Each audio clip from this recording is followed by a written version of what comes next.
Mähän oon kasvanut niinku semmoisessa niinku, perheessä, joka kävi paljon katsomassa näyttelyitä museoissa ja gallerioissa. Ja sitten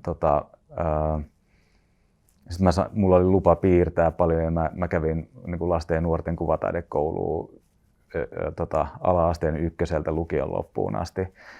Et on sikäli niinku pitkä matka niinku ainakin taiteen kanssa tekemisen kanssa, mutta ehkä se varsinainen semmoinen päätös siitä, että mä niin valitsen tämän uran, tuli siellä pohjoismaisessa taidekoulussa Kokkolassa, jossa oli paljon semmoisia kansainvälisiä opiskelijoita, josta se tuntuu hirveän niin kuin itsestään selvältä, että tämä voi olla ammatti, niin sitten mä jotenkin rohkaistuin itsekin ja päätin hakea Kuvataideakatemiaa.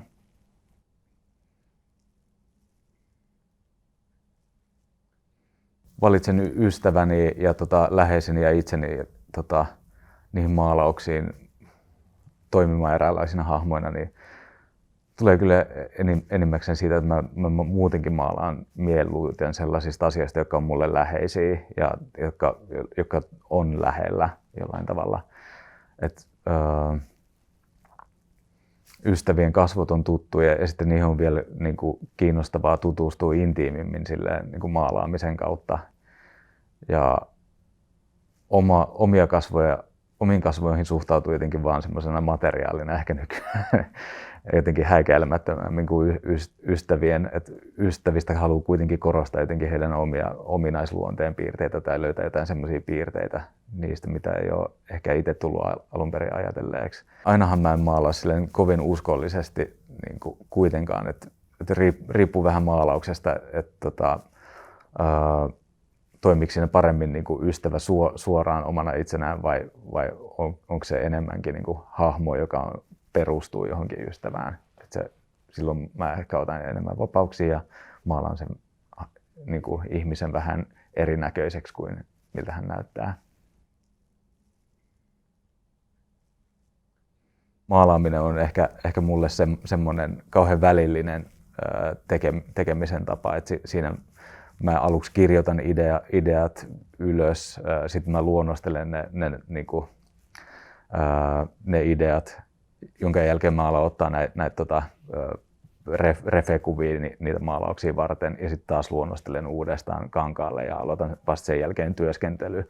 Ja sitten siinä itse maalaamistyöskentelyssäkin on niin monta eri vaihetta, että se on sitten tämmöinen niinku tosi massiivinen tavallaan urakka verrattuna sitten vaikka piirtämiseen, joka tulee jotenkin kauhean suoraan, että siinä ei tarvitse hirveästi mun ainakaan miettiä tai luonnostelua etukäteen.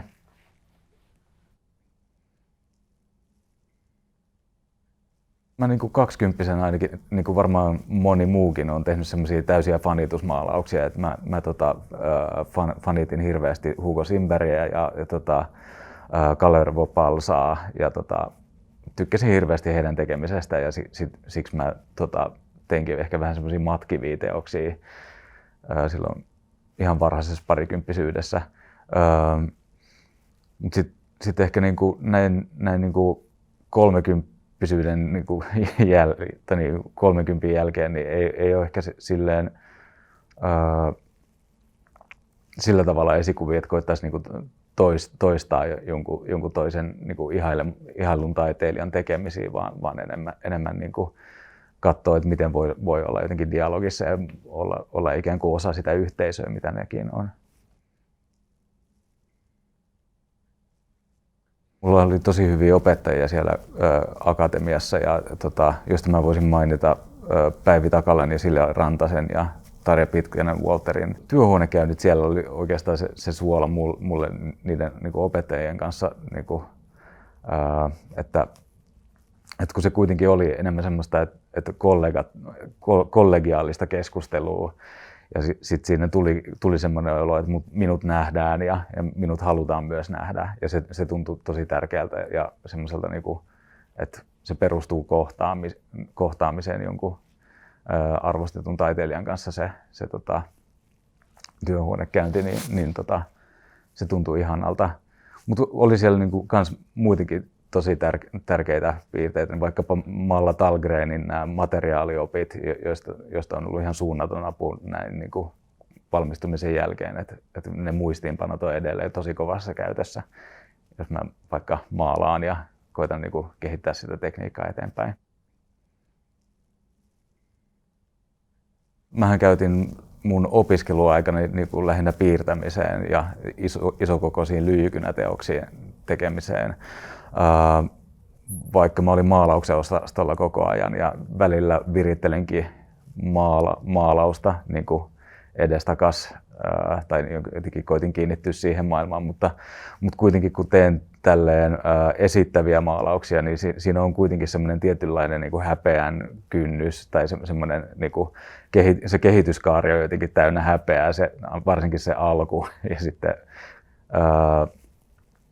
ehkä sen työstäminen oli niin kuin aika vaikeaa tai niin kuin oli hankalaa löytää semmoista kunnon otetta tällaiseen esittävän maalauksen tekemiseen, mutta kyllä se siinä, kun oli jonkun aikaa valmistuneena ollut ja ollut työhuoneella muutaman vuoden niin kuin kehittelemässä tätä maalauksellista ilmaisua, niin se sieltä tuli. Ja jotenkin löytyi semmoinen juttu, minkä parissa halusi viettää pidemmän aikaa. Edelleen se piirtäminen on siellä pohjalla ja se on niin kuin semmoinen tärkeä puoli mun tekemistä, joka se luo koko pohjan sille käytännössä. Se oli jotenkin uskomaton tilanne. Mä olin kotona kokkaamassa semmoista maapähkinä miso tofu paistosta ja sitten Taina Myllyharju soitti mulle, mutta mä en vastannut siihen, koska mulla oli kädet täynnä ruoanlaittoa ja sitten mä soitin takas ja sitten siellä alkoi ihmiset onnittelemaan mua tästä vuoden nuori taiteilija -nimityksestä ja mua alkoi jotenkin, niin mä en niin kuin aluksi ehkä osannut uskoa siihen tai niin kuin suonut itselleni tilaa niin kuin jotenkin ottaa sitä titteliä tai niin kuin antaa itseni olla se vuoden nuori taiteilija, vaan mä jotenkin kuvittelin, että tässä on kyse jostain ihan muusta. Mä jotenkin siirsin ajatukset hetkeksi siihen, että ehkä Tampereen taidemuseo haluaa ostaa multa jonkun teoksen tai jotain. Että se ei tuntunut niin kuin todelliselta. Mutta sitten mä lopulta kyllä mä niin kuin jotenkin parahdin siinä, että apua kai ainakin.